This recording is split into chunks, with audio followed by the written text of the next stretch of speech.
Fatia Tahiru, who's a Deputy Resident Representative of UNDP in Nigeria. Fatia, how are you doing? Can you hear me? Hi, Ebika. I'm fine. Thanks. Thank you very much for joining us. Let's quickly talk about, what we're talking about Ngarannam. I don't know if I've pronounced that very well, the homecoming. Tell us about what inspired this, storytelling to talk about the development work you're doing in northeastern Nigeria. Right. UNDP used Turkey's fame to do this, to tell the story for many reasons. One of which was to be able to inspire people to understand the story from the eyes of three people. We used three people from that community, Falmata, Hassan, and Amina, and to see their lives after having gone through so much hardship in having been displaced from Ngarannam, and now the story of hope, story of them being able to relocate. Why did we use a docu-film? It was because it's inspiring, it also gives us hope, and it shows the resilience of these people. So, filmmaking and storytelling has always been a very good way to, spread information and all of that. But aside from that, how long has this project been in the works for you? Right, the Regional Stabilization Facility has been on for many years. It's its 5th year, and it's not just in the northeast of Nigeria, it's also in the Lake Chad Basin, in Niger, Chad, and Cameroon.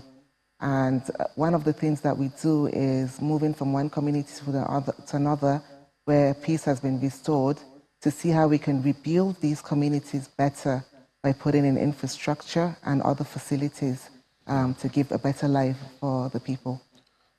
Now, everyone is very aware that,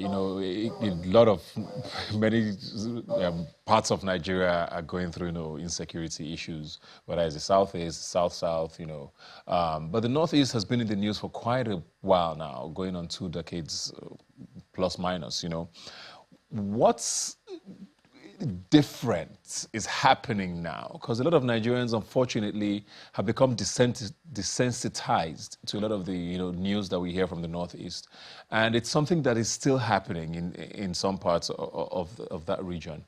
What is going on there? What should Nigerians know at this point, if you can help us in any way?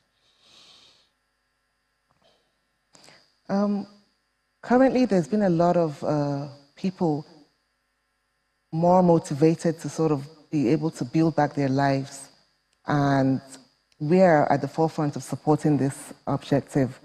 So unlike the past where you've had a lot of crisis, there's been a relative calm in that community. And we're supporting those efforts led by the government of Borno State, then UNDP and other partners, to see how we can encourage these people to restart their lives, so that things are back to normal. Yeah. So, I think I did hear that over 2 million people were displaced from their homes as a result of the insurgency and insecurity issues in the northeast. That's a massive number. Now, Ngarannam has about 5,000 people that were relocated. What was the criteria for choosing the people? And because it's a huge gesture, but what was the criteria for the 5,000 so far, I believe? Right. The government of Borno led the selection process and the allocation process of the houses, mainly because we wanted to ensure there's ownership, and it was led by the people. So there was a lot of criteria that was put in place. The major priority was to ensure that the original inhabitants of Ngarannam are the ones that will be going back to that community. There was a thorough screening process to ensure, obviously, the security measures being checked. And 5,000 people, like you said, have now been relocated. There are plans to move in more. This is a coalition that is being worked with other partners, and we're trying to see how we can get more homes built for people to move back. Yeah. So who makes up this coalition? I know the Borno State government, the UNDP. Is there anybody else who's a part of this coalition that brought this to life? Yes, we have the government of Germany, we have the federal government of Nigeria as well, we have the UK government, governments of Sweden, the EU, and the Netherlands. Okay, so is this an ongoing... sorry, go on. Yes, but I also wanted to say part of the coalition and a key stakeholder in the coalition are the people of Ngarannam, because we needed the willpower and determination for them to go back to that community, knowing fully well that they've spent over 10 years in IDP camps. So that's willingness to be able to go back to that community and be independent. I see them as a key part of the coalition. Yeah. Just very quick clarification there. Is everybody who was relocated to Ngarannam from Ngarannam, or did you get people on different criteria? Oh, no. All of the people that moved back are from Ngarannam. Of course, you have children that were born in IDP camps that have moved back as well with their family. But the screening process was very thorough. There were interviews, if you were to watch the instances where people were asked, and they would tell you how their great-grandparents were from Ngarannam and what they did where they were, whilst they were there, and all of that. So there was a thorough verification process. Okay. So, I mean, the housing is amazing because, like you said, they spent a decade plus minus, in IDP camps. Most of them were born there, so they don't even know where their homes are. But now some of them have gone back home to new homes, courtesy of the UNDP and, of course, the Borno State government and all the other coalition members. But what about other facilities, schools, businesses, healthcare? What are the provisions around that? Okay. The Regional Stabilization Facility is an integrated program, so we make sure that all the key factors are in place, including infrastructure. So in terms of infrastructure, we have market stalls for the people, we have hospitals, we have a school for the community, we have security posts all over. And then in terms of livelihoods and empowerment programs, working with the state government, we worked, as well as the people in the community, we identified that most of them are either farmers, they deal with livestock, and some of them do small businesses. So we gave them grants to start up businesses. We gave them livestock, and also gave them seeds for their farms and farm inputs. So the hope is, with time, it will be more sustainable. They'll be able to, live as normal. So they relocated in October, and I went back there some months back, and I was quite pleased to see that, life was going back as normal. People are living their lives normally. You would see parts of it in the movie as well. And it's really inspiring because it further reemphasizes how resilient Nigerians are despite all the hardship people have gone through. We move on and we take back our lives. Yeah. I mean, what was the toughest part of this entire thing for you and your team, besides maybe the physical side of things, like the actual building? What was the toughest part of this journey, to get people relocated back home? I think majorly, Ebuka, that would be fear. Having gone through a lot, so there's that psychological aspect of it. People remembering, as they go back to those communities, what they had gone through. So it takes a lot of persuasion, and it will take a lot of time to heal. And once in a while, you do hear them talking about the fears of being reattacked and all of that. But we are working with the military, the police, and they even have a vigilante groups in their community to help ensure that there's security at all times. And hopefully this wouldn't happen again. Did you have people who didn't want to go back? Because 10 years is a long time for some to have spent in an IDP camp. Most of them have set up their lives there somehow.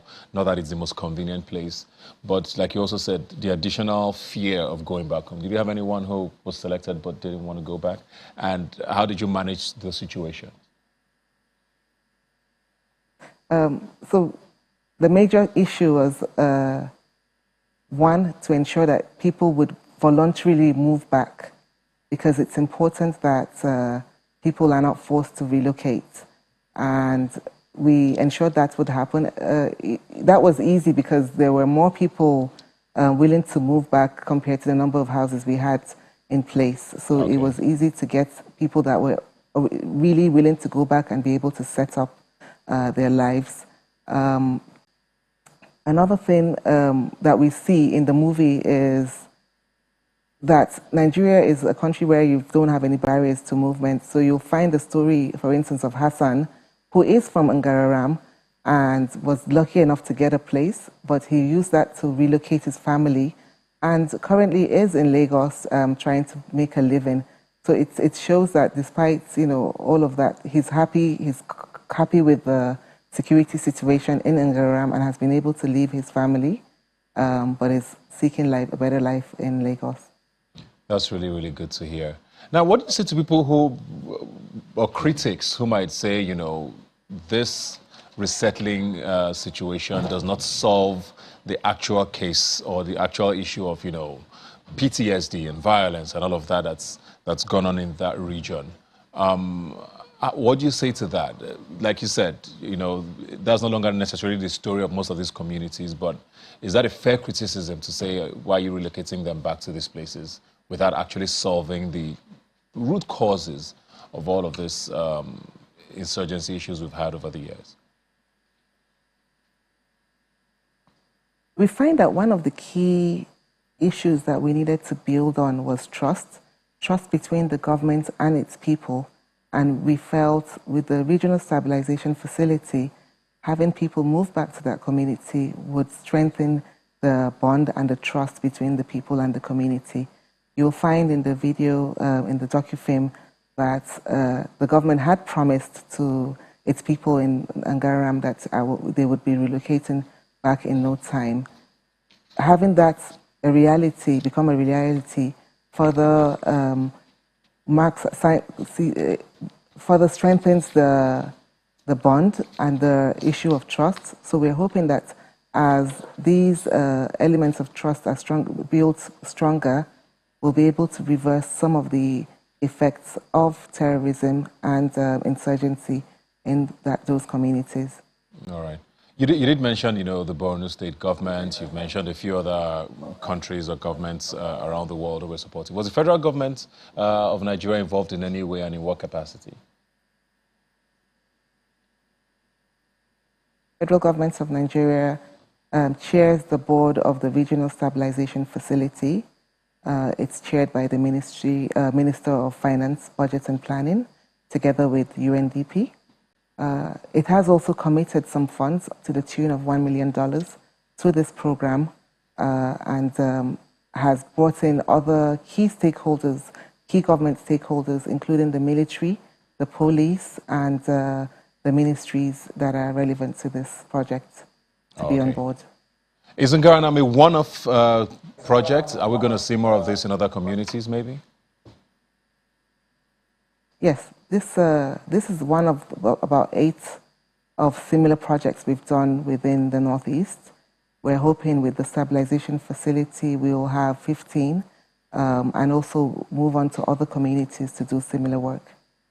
Awesome stuff. Now you've talked a lot, of course, about the docu-film, UNDP Nigerian Guy, and the Homecoming. How do we access it if I wanted to watch it, or if someone watching now wants to see it? Where do we find it, if at all? We're hoping to put it on YouTube very soon. They're doing the premieres all over the world. We've done one in Lagos. There'll be another one in New York. So yeah, it's gathering a lot of momentum, and hopefully it'll be on YouTube shortly. But it's something that I think it's a must-watch because it does actually tell the stories of people that usually we would not be able to tell their stories in a very dignified manner, and it's very inspiring. I would advise people to watch it because for me, it gave me back that. It reminded me that for every day we have an opportunity to live our lives better. Awesome. We can't wait. Hopefully it's out on YouTube sooner rather than later. Thank you very much, Fatih Atahiru, for joining us in this conversation, and thank you for all the good work that you and your team at the UNDP do. We hope to see more of that, and my regards to everyone. Thank you very much.